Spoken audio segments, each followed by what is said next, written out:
안녕하세요. 보험금 팔례방입니다.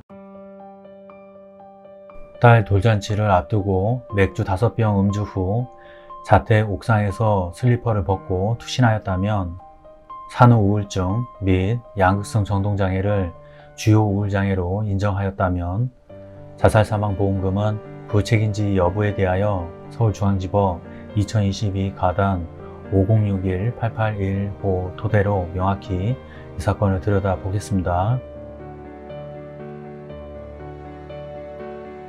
재판부의 판단. 쟁점.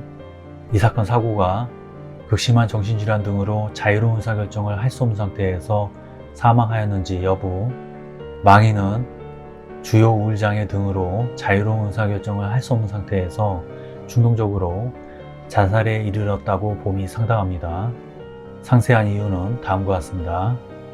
망인은 임신 초기부터 산후 우울증이 심하였고 2018년 10월 24일 우울증 등으로 N병원에서 치료를 받은 것을 시작으로 2019년 1월 4일 N의원에서 중증의 우울병 에피소드 진단을 받았는데 당시 심한 우울감, 자살사고 우려가 있어 의원에서 입원을 권유하였으나 망인은 당시 8개월 된 아이를 양육하던 상황으로 입원이 어려워 2019년 1월 7일부터 2019년 5월 8일까지 꾸준히 주 1회 정도 상담과 약물 치료를 받았습니다.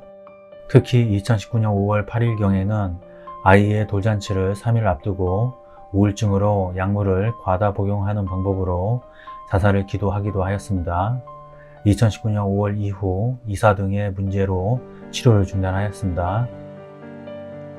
망인은 2020년 7월 6일경부터 우울증이 심한 양상을 보여 모 병원에서 양극성 정동장애 현존 혼합병으로 진단을 받고 2020년 8월 10일경까지 치료를 받았습니다. 망인은 계속적인 치료에도 불구하고 알코올 섭취에 따라 자살 충동성이 현저히 증가하는 등 불안정한 모습을 보였고 병식도 부족하여 현실적인 사고와 판단 능력이 매우 약화된 상태였습니다.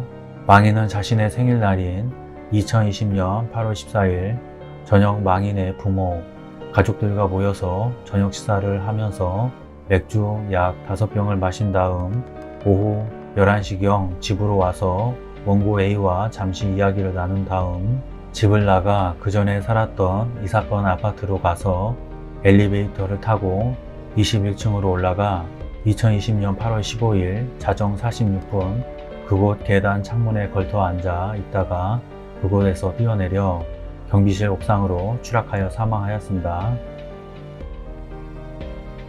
피협회에서 발행한 정신질환 진단 및 통계 매뉴얼 제5판에 따르면 반복적인 죽음에 대한 생각, 구체적인 계획 없이 반복되는 자살 사고 또는 자살 시도나 자살 수행에 대한 구체적인 계획이 주요 우울장애의 증상으로 포함되어 있고 한국표준질병 사인 분류는 위 정신질환 진단 및 통계 매뉴얼 제5판에서 언급한 증상의 개수 등을 고려하여 우울장애를 경도, 중등도, 고도 중증으로 분류하고 있는데 우울병 에피소드가 뚜렷하며 의기소침, 특히 자부심의 소실이나 죄책감을 느끼고 자살 충동이나 행위가 일반적이며 많은 신체적 증상이 동반되는 경우를 고도, 중증으로 보고 있습니다.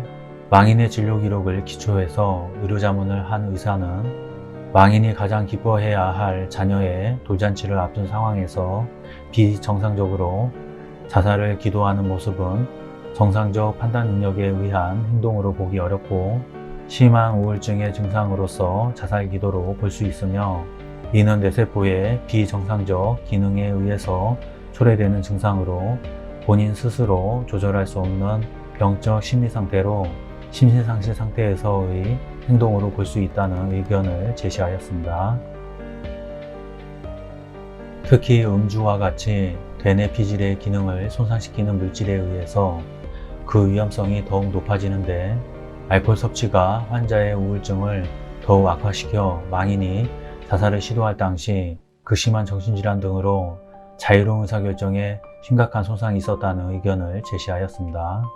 피고는 이 사건 사고 당일 현장에서 망인이 슬리퍼를 복도 쪽으로 향하도록 벗어놓고 창문 틀을 잡고 투신한 것으로 보아 스스로의 의지에 의기에 극단적인 선택을 한 것이므로 상해사망보험금 지급 사유에 해당하지 않는다고 주장하고 있으나 위 라에서 본 것과 같이 반복되는 자살에 대한 생각과 시도 등이 주요 우울장애의 증상 중 하나이고 망인 역시 이러한 고도 중증 우울장애로 인해 본인 스스로를 조절할 수 없는 심신상실의 상태에서 자살에 이른 것으로 볼 수 있으므로 피고가 내세운 사정이 위와 같은 인정에 방해가 되지 않습니다.